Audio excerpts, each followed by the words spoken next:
Karen thought she could break his rules, but he built a trap she couldn't escape. Imagine spending your life savings building a peaceful home by the lake, complete with your own handcrafted wooden bridge. Now imagine your HOA and one nosy woman named Karen keeps sending cement trucks across it just to prove a point. When he begged them to stop, they laughed in his face. But this man wasn't just a craftsman, he was a planner. And when Karen pushed him too far, he set a trap that exposed every lie and brought the entire HOA crashing down. Literally. Before we dive into this unbelievable story of revenge, justice, and a bridge too far, make sure to like this video, subscribe, and ring the bell so you never miss a story where karma hits back harder than ever.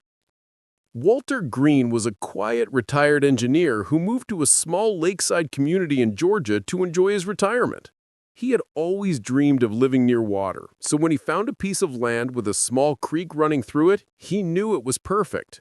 The only challenge? The creek cut his property in half. But for a man like Walter, that was no problem. He spent weeks sketching and planning a simple but strong wooden bridge, wide enough for his pickup truck, made from oak planks and steel reinforcements. When it was done, the bridge became his pride and joy, a piece of craftsmanship that blended perfectly with nature. But not long after, the Homeowners Association, led by the infamous Karen Whitmore, took notice. Karen was known for her sharp tongue, constant complaints, and love for power. She didn't like the idea of someone building anything without her permission.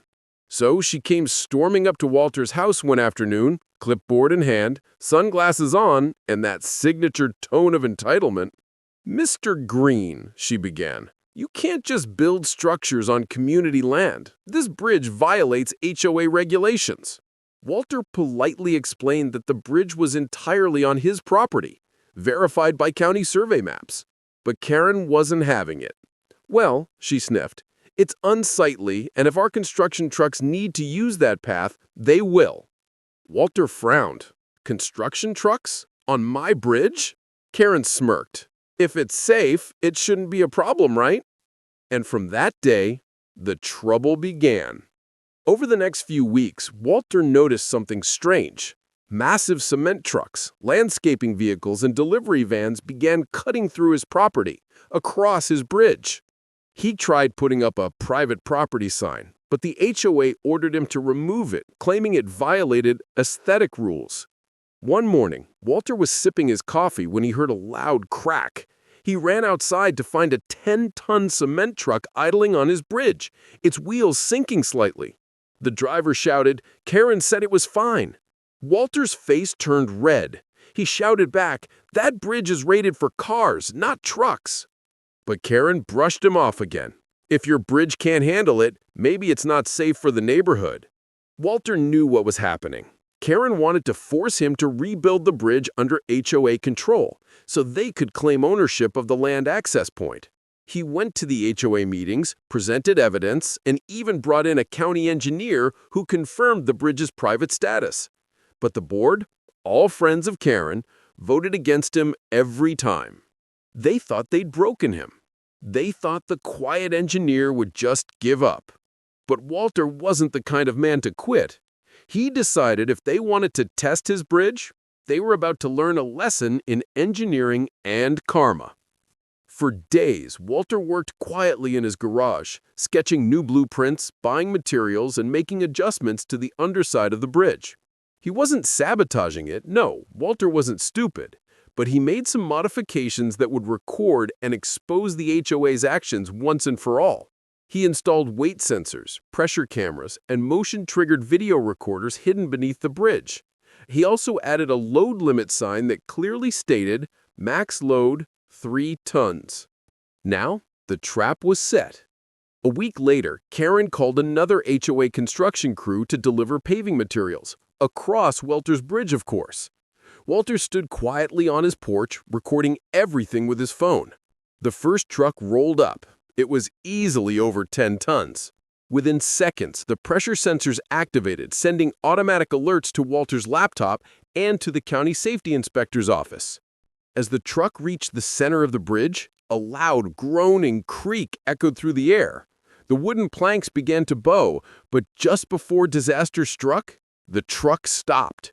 Karen screamed, "Keep going!" The driver refused. "Ma'am, this thing's about to collapse." Walter calmly stepped forward. "Karen, this is your doing, and I have every second of it recorded." Karen's face went pale. Later that day, the county inspector arrived, along with 2 sheriff's deputies. Walter handed over his laptop, showing them the footage of every unauthorized vehicle crossing his property for weeks. The inspector examined the bridge and confirmed, "This bridge is privately owned and properly permitted. The HOA has no right of access." Karen tried to argue, waving her clipboard frantically. "This is community land. The HOA maintains it." But the inspector cut her off. "Ma'am, according to county maps, that land, including the bridge, is 100% private property, and you've authorized heavy machinery to cross it without consent. That's trespassing and property damage." The sheriff nodded. "You're lucky it didn't collapse. If anyone had gotten hurt, you'd be facing criminal negligence." Karen's face turned beet red. The other HOA members who had backed her began whispering, slowly stepping away from her. As if that wasn't enough, Walter's motion cameras also captured one HOA member removing his private property signs and another painting over his load limit notice, both acts of vandalism. The county fined the HOA for $25,000 in damages and violations and ordered them to pay Walter restitution for repairs and emotional distress. And as for Karen, she sold her house and moved away. Rumor had it she now lived in a condo, one with no HOA power to abuse. Walter continued to enjoy his peaceful life by the lake, sitting on his porch every morning with coffee in hand, watching the sunrise reflect on his bridge. When asked by a local reporter how he managed to stay so calm through it all, he simply said, "When people walk all over you, build something they can't cross." And with that, Walter's little wooden bridge became a symbol of justice, resilience, and karma, all rolled into one. So what do you think? Did Walter go too far, or did Karen get exactly what she deserved? If you enjoyed this story of sweet justice, smash that like button, subscribe, and ring the bell so you never miss a story where karma hits back harder than ever. Remember, sometimes karma doesn't just knock on the door. It drives a cement truck straight across the wrong bridge. Truck bang! Karen thought she could break his rules, but he built a trap she couldn't escape. Imagine spending your life savings building a peaceful home by the lake, complete with your own handcrafted wooden bridge. Now imagine your HOA and one nosy woman